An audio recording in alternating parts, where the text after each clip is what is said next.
Hoy celebramos la fiesta del bautismo del Señor y, como os decía, terminamos el tiempo de la Navidad. Han pasado 30 años desde que Jesús nació en Belén hasta este momento, cuando es bautizado por su primo Juan en el Jordán. Y se produce una teofanía, una manifestación de Dios, donde el Padre dice: tú eres mi Hijo amado, mi predilecto, y el Espíritu Santo desciende sobre el Señor. Aquí está, digamos, resumido pues todo el mensaje, ¿no?, de la salvación que trae Jesucristo. Él es el Hijo de Dios, hecho hombre, y ese bautismo que recibe Jesús es un encargo que encomienda a sus amigos al despedirse. ¿Acaso las últimas palabras de Jesús, hablando con sus discípulos, no fueron: id por todo el mundo, bautizando en el nombre del Padre, del Hijo y del Espíritu Santo? ¿Qué quería decir el Señor con esto? Pues que somos encargados de manifestar esa misma teofanía, esa misma realidad que es Él.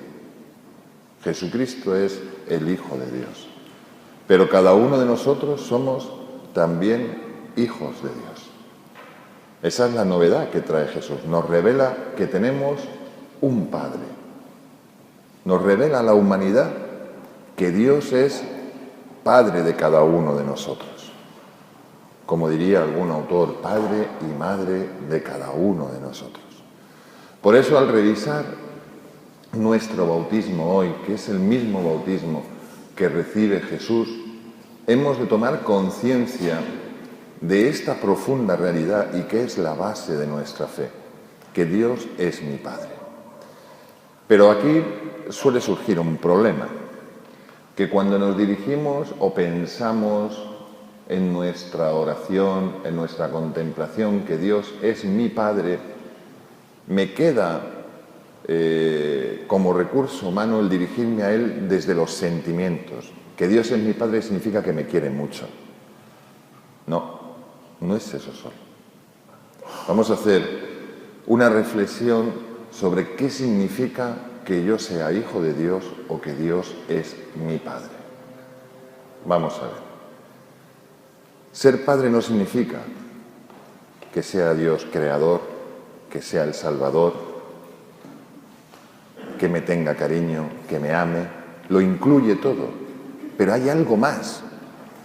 ¿Qué es ese algo más que hace a Dios ser mi Padre y no solamente mi Creador, mi Salvador, mi amigo, que me quiere, etcétera, etcétera?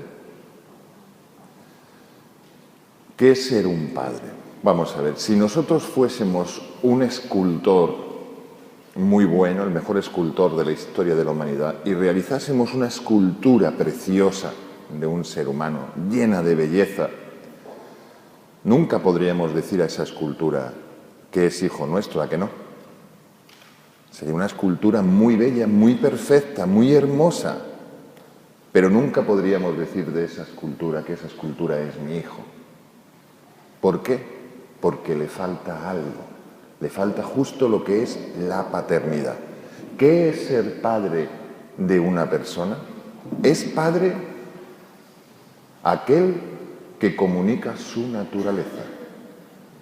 Cuando yo amo a una persona puedo amarla mucho, pero esa persona que amo o me ama nunca dice: es que tú eres mi padre.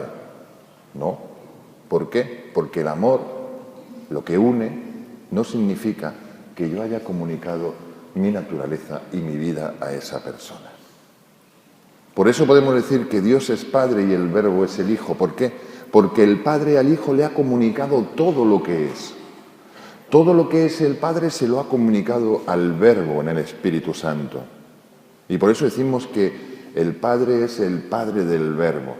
¿En qué se diferencian el Padre y el Hijo?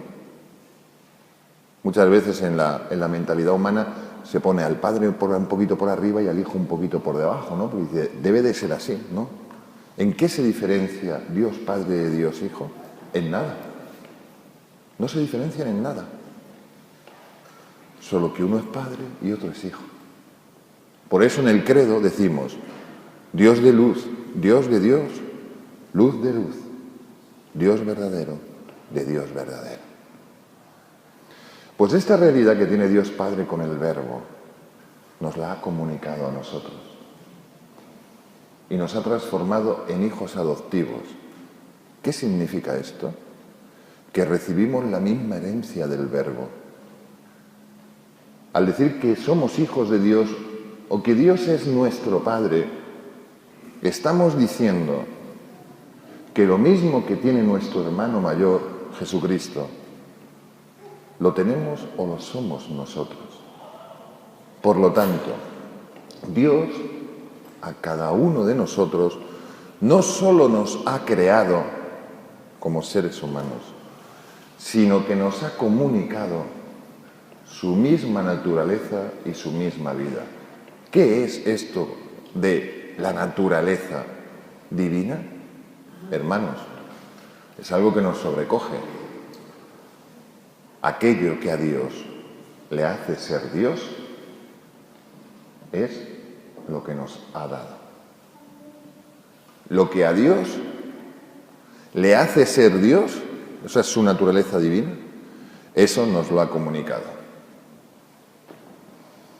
Un teólogo de mediados del siglo XX, Scheven, decía: si se viese esa naturaleza divina que todos poseemos como un regalo y en herencia, los ángeles correrían la tentación de adorarnos creyendo que somos Dios. Esa es nuestra dignidad. Y por eso el cristiano o la vida cristiana no es una vida de comportamientos o de actos. Es una vida de actos porque el ser humano se expresa en sus actos. Pero no es eso. Es una vida de transformación en verdaderos hijos de Dios. Es decir, es una vida de dejar que la naturaleza divina, que la presencia de las personas divinas en nosotros vayan glorificándonos poco a poco. ¿Cuál es el modelo? ¿Cuál es el proyecto? ¿Cuál es el final? Lo contemplamos en Cristo resucitado. La glorificación de lo humano. Lo humano glorificado. Es un proceso de atracción de Dios que nos lleva a su corazón, y en ese atraernos a Él nos va transformando, nos va cambiando, nos va glorificando. Nosotros somos muy cortitos y pensamos que la naturaleza humana es según la vemos y la experimentamos ahora. No, lo humano no es como lo estamos experimentando ahora solamente. Pero es esto en un proceso de glorificación. Voy a poner un ejemplo muy sencillo. Dentro de lo humano hay una transformación que es admirable. La transformación de un gusano en mariposa. A más feo el gusano, más bonita la mariposa. Cuando estuvimos en Perú, en la selva amazónica, vimos un gusano con unos pelos horrorosos, de color rojo. Y yo dije, madre mía, de esos gusanos que te dan picor nada más verlos, sin tocarte. Y dije, pues ese gusano se va a transformar en una preciosa mariposa. Ese gusano entra en una crisálida y comienza una transformación hasta que rompe ese capullo y se transforma en una mariposa que aletea preciosa. Estamos dentro del mismo orden. Sigue siendo un animal, un gusano transformado en una mariposa. Sigue siendo un insecto. Pues nosotros estamos llamados a una transformación muchísimo mayor. ¿Por qué? Porque vamos a pasar de un orden natural a un orden sobrenatural. Estamos pasando de lo natural a lo sobrenatural, de lo humano a lo divino. Lo que sucede, como muchas veces he dicho, es que ahora no es que seamos gusanos, somos crisálidas, que estamos en ese proceso de transformación o de glorificación, y como somos autoconscientes hablamos entre nosotros, y lo que decimos la mayoría de las veces es un diálogo de capullos. Mi capullo está muy bien hecho, el tuyo no está bien hecho, el tuyo está mal colocado, el tuyo no sé qué, el tuyo no sé cuánto, un diálogo de capullos. Es decir, que nos estamos contemplando en nuestra propia realidad sin darnos cuenta a lo que estamos llamados. cuando todo lo que estamos viviendo ahora actualmente es algo relativo. Y seguiremos siendo humanos, seres humanos glorificados según que el modelo de Cristo en su resurrección. Esto es decir que Dios es mi Padre. No es solo un sentimiento, es la conciencia de lo que soy, de la transformación o glorificación que estoy sufriendo y a dónde voy a llegar. Esto es decir que Dios es mi Padre. Y desde aquí se entienden las palabras que Jesús dice. Fijaros, cuando se va a despedir de sus discípulos, dice: id por todo el mundo bautizando en el nombre del Padre y del Hijo y del Espíritu Santo. Es decir, ir comunicando esta realidad de la filiación. ¿Termina ahí? No. ¿Qué dice a continuación? Curando enfermos, resucitando muertos, expulsando demonios. ¿Por qué dice Jesús eso? ¿Qué nos está diciendo?